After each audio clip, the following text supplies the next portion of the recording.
everyone, and welcome back to Mach 1 Mindset. Today we're diving into AP European History 1.8, the Columbian Exchange. Now before we get started, please make sure you like, subscribe, and as always, comment down below if you have any questions. Let's get into it. Today we are going to examine the Columbian Exchange and how it fundamentally transformed global economies, populations, and power structures.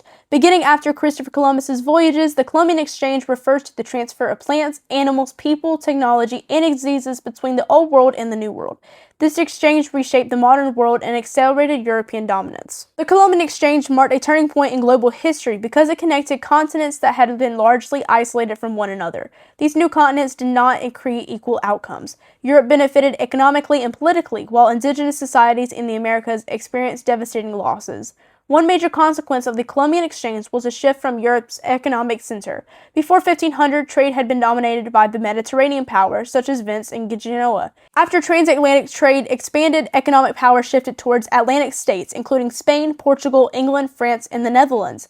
These states controlled overseas colonies and trade routes, allowing them to accumulate wealth and influence. The Columbian Exchange also transformed labor systems in the Americas. Spanish colonizers introduced the economica system, which forced indigenous people to labor on plantations and in mines. This system was brutal and contributed to the rapid decline of native populations. As indigenous labor sources collapsed, Europeans increasingly turned to enslaved Africans. This shift led to expansion of chattel slavery and the Atlantic slave trade, which became central to colonial economies.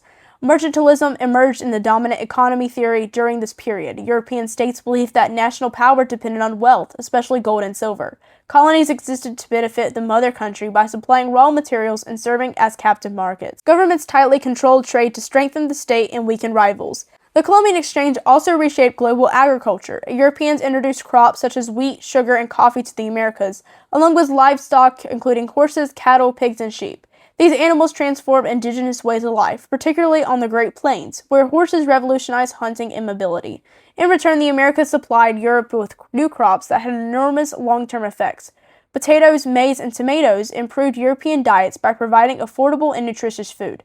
Potatoes were especially significant, supporting population growth in regions such as Ireland and Eastern Europe. Cash crops like tobacco and cacao became valuable trade goods and status symbols among European elites. These agricultural changes fueled the growth of the Atlantic trade. Sugar, tobacco, and later cotton were produced on plantations in the Americas and exported to Europe. Major Atlantic port cities such as London, Amsterdam, Bristol, and Antwerp grew rapidly, centers of commerce, finance, and political power. This growth reinforced the dominance of Atlantic states over the Mediterranean powers. The most devastating effect of the Columbian Exchange was the demographic collapse in the Americas. Europeans introduced diseases such as smallpox, measles, and influenza, to which indigenous populations had no immunity to.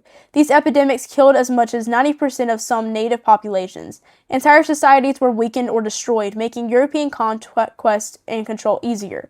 Disease also flowed the opposite direction. Europeans were exposed to syphilis, a disease believed to have originated in the Americas. However, the impact on Europe was far less severe than the catastrophic losses suffered by the indigenous peoples.